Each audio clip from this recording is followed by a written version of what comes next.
আমাদের হাতে mobile phone, আমরা সারাদিনের বেশিরভাগ সময় ফোনে নষ্ট করি।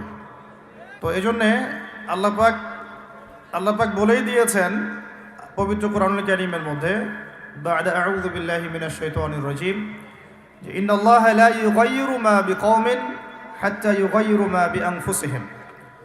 আল্লাহ পাক কোনো কওম বা জাতির অবস্থা ততদিন পর্যন্ত বা ততক্ষণ পর্যন্ত পরিবর্তন করেন না যতক্ষণ পর্যন্ত না তারা নিজেরাই নিজেদের অবস্থা পরিবর্তনের চেষ্টা করে।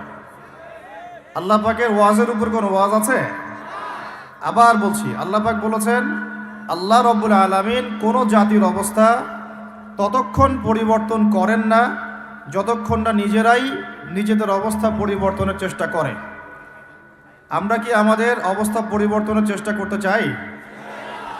তাহলে প্রথম যে কাজটা সেটা হলো সময়কে মূল্যায়ন করা। কি কাজ ভাই? সময়কে মূল্যায়ন করতে গেলে মোবাইল ফোনের ব্যবহার, প্রয়োজনের অতিরিক্ত ব্যবহারটা বন্ধ করতে হবে। মোবাইল ফোনের প্রয়োজন যতটুকু এতটুকু ব্যবহার ঠিক আছে, এরপরে অতিরিক্ত ব্যবহার করতে যাবেন না। সময় নষ্ট হবে, মস্তিষ্কও নষ্ট হয়ে যাবে। বহু হাফেজে কোরআন এখন দিন দিন কোরআন ভুলে যাচ্ছে। এর অন্যতম একটা কারণ মোবাইল ফোন। কিছু আহলুল বলদ বলতে পারে দলিল দেন, বলবো এটা দলিল নাই, বিনা দলিলেই হক কথা।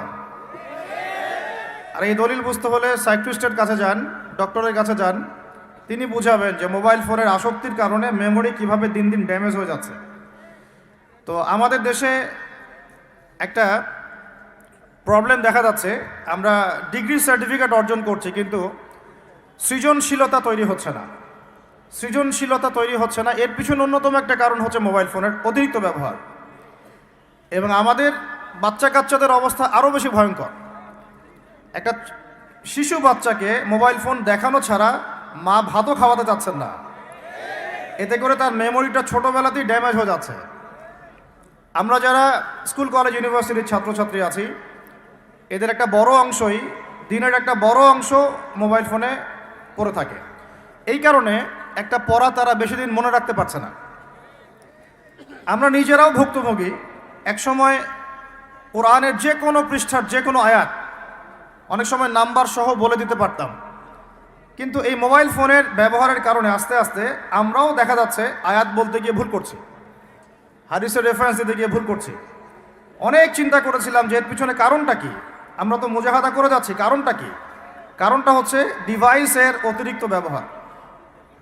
আল্লাহর ওয়াস্তে আমি ইয়াং জেনারেশনকে রিকোয়েস্ট করব, প্রয়োজনের অতিরিক্ত মোবাইল ফোন আজকে থেকে আর না। রাজি আছি? প্রয়োজন যতটুকু এতটুকু, এর অতিরিক্ত মোবাইল ফোন আজকে থেকে আর না। আর এই সামাজিক যোগাযোগ মাধ্যম সবাইকে ব্যবহার করতে হবে না।